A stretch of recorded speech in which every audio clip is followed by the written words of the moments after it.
Kevin. Terdengar suara Nara memanggil dari pintu depan rumah Kevin. Di musim libur kuliah seperti ini, mereka memang lebih sering menghabiskan waktu berdua. Kalau tidak di rumah Nara, ya, di rumah Kevin. Kecuali saat Nara punya kekasih, akhir pekan adalah milik kekasihnya, bukan milik Kevin. Iya, masuk, jawab Kevin. Ia sudah tahu kalau Nara akan datang ke rumahnya. Masih cukup pagi, pukul 10.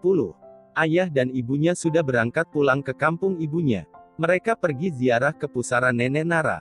Nara sengaja tidak ikut karena kebagian tugas menjaga rumah. Seperti biasanya Nara akan ikut menjelang Ramadan. Kepulangan kali ini adalah mungkin karena ibunya sudah terlalu rindu dengan kampung halaman mereka. Makanya minta pulang. Tidak sabar menunggu momen Ramadan. Kevin baru saja selesai mandi. Tubuhnya wangi, rambutnya masih acak dan agak basah. Ketika keluar dari ruang belakang, ia sudah melihat Nara menyalakan televisi. Menonton acara gosip minggu pagi. Hal yang jarang bahkan hampir tidak pernah dilakukan Kevin. Kecuali kalau sedang bersama Nara, mau tidak mau ia harus duduk di sebelah Nara, menemani perempuan itu menonton acara gosip. Hari ini orang tua Kevin juga sedang tidak di rumah. Yang Kevin tahu, kedua orang tuanya sedang pergi untuk bekerja. Entah kemana mereka, Kevin tak pernah tahu pastinya. Ia hanya tahu kalau kedua orang tuanya sudah di rumah, mereka pun pasti akan masih sibuk. Lagi pula tidak ada yang peduli pada Kevin jika saja ia berpikiran nakal membawa perempuan ke dalam rumahnya, karena rumah selalu sepi. Namun ia bukan lelaki seperti itu, bahkan ia terlalu dingin pada perempuan. Satu-satunya yang selalu dekat dengannya, yaitu Nara. Sedangkan yang lain, hanya ia temui di kampus atau komunitas. Dalam hidup Kevin, Nara adalah pengecualian. Nara memiliki hak lebih atas dirinya. Meski tidak ada aturan yang menuliskan. Namun, apa saja yang diinginkan Nara akan selalu ia usahakan. Kevin memerhatikan Nara yang sedang fokus pada acara gosip. Artis Indonesia yang baru terkenal, kemudian nikah, sedang hamil lalu bercerai. Menyedihkan dan mengibakan. Sekaligus drama paling menjijikkan bagi Kevin. Entah kenapa dia memang kurang suka dengan acara lebay itu. Akan tetapi Nara malah menikmati. Begitulah, meskipun berbeda selera perihal acara televisi, tetapi mereka tetap bisa duduk bersama. Ajaib. Apa serunya sih acara begituan? Seru aja. Matanya tetap saja fokus pada televisi, telinganya mendengarkan pembawa acara gosip yang cara membaca narasinya lebih drama lagi dari mengernyitkan kening. Sebenarnya ia mau menonton acara lain pagi ini. Namun, ia tidak akan pernah berebut dengan Nara. Kevin tahu betul, sifat Nara yang manja akan membuatnya kerepotan jika saja ia mengganggu kesenangan perempuan itu. Akhirnya ia pun membiarkan Nara menikmati kesenangannya terhadap acara gosip itu. Ia memilih membaca buku yang ada di atas meja, memasang earphone mendengarkan musik. Beberapa waktu berjalan mereka hanya saling sibuk dengan keasyikan masing-masing. Nara memerhatikan Kevin di jeda acara televisi. Ah, betapa keren sahabatnya itu. Betapa bahagianya perempuan yang bisa mendampinginya nanti. Bagi Nara sahabat adalah sahabat. Dengan kata lain, ia menolak istilah sahabat jadi cinta. Dari buku-buku yang ia baca sewaktu SMA, juga dari cerita-cerita yang ia dengar, satu hal paling berbahaya bagi persahabatan ketika kita meminta lebih dari sahabat, ketika kita mulai memainkan hati. Nara takut hal itu terjadi. Pernah satu kali, sewaktu mereka baru kelas 1 SMA, saat mereka memilih untuk menghabiskan waktu bersama di atas gedung sekolah. Menunda pulang, dan menikmati suasana anak-anak yang mengikuti olahraga sore di sekolah. Nara dan Kevin duduk di lantai 2, menatap ke bawah, ke lapangan tempat anak-anak melakukan kegiatan ekstrakurikuler. Selain bercerita kalau ia baru saja dipatah-hatikan oleh pacarnya yang sejak beberapa hari belakangan telah menjadi mantan. Nara juga menyinggung tentang bagaimana kalau mereka, Vin, kamu pernah dengar istilah sahabat jadi cinta? Iya, sontak Kevin terlihat gugup, jangan-jangan. Batinnya, aku nggak mau itu kejadian sama kita. Seketika kegugupan Kevin hancur, ada sesuatu yang menyelinap di dadanya. Memang, waktu itu Kevin sama kamu, ucap Kevin menutupi rasa asing di dada itu. Beneran, ya, kita akan jadi sahabat selamanya. Mata Nara menatap kepada Kevin. Sejak saat itulah, Kevin tidak pernah berani mengungkapkan hal yang berkaitan dengan perasaannya kepada Nara. Bertahun ia pendam, bertahun pula ia mendengarkan cerita-cerita luka Nara, cerita-cerita jatuh hati Nara. Dan ia berusaha menikmati semua itu, meski perih menusuk kalbu.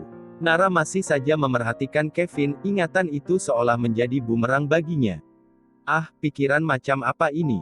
Ucapnya dalam hati. Buru-buru Nara menyadarkan lamunannya sendiri. Halo, Nara. Tangan Kevin melambai di depan wajahnya. Sial, batin Nara. Pasti dari tadi Kevin sudah melihatnya bengong menghadap ke arahnya. Hah, iya. Kevin hanya menggelengkan kepala melihat Nara yang sudah salah tingkah. Lalu berdiri meninggalkan perempuan itu sendirian. Kamu mau kemana? Sorak Nara. Mau ngambil minum. Bentar. Bikin teh manis, ya. Di sini nggak ada teh. Aku nggak minum manis. Hih, dasar aneh, umpat Nara.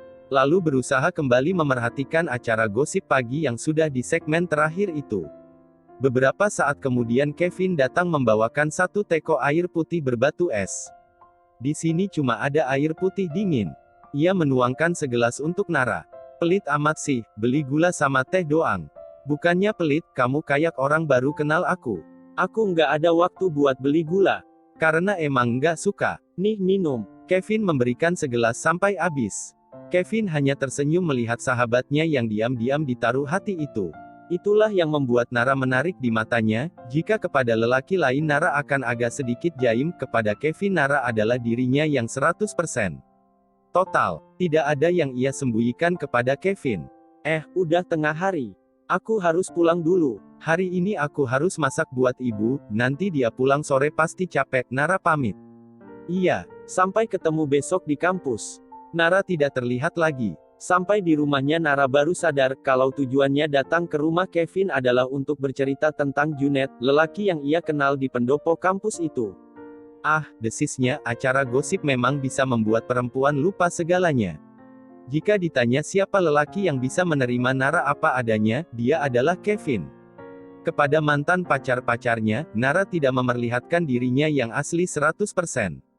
Nara percaya, memang tidak ada orang yang benar-benar sepenuhnya menunjukkan sikap asli kepada kekasihnya. Namanya manusia, selalu ada hal yang memang tidak bisa ditunjukkan utuh sebelum menikah.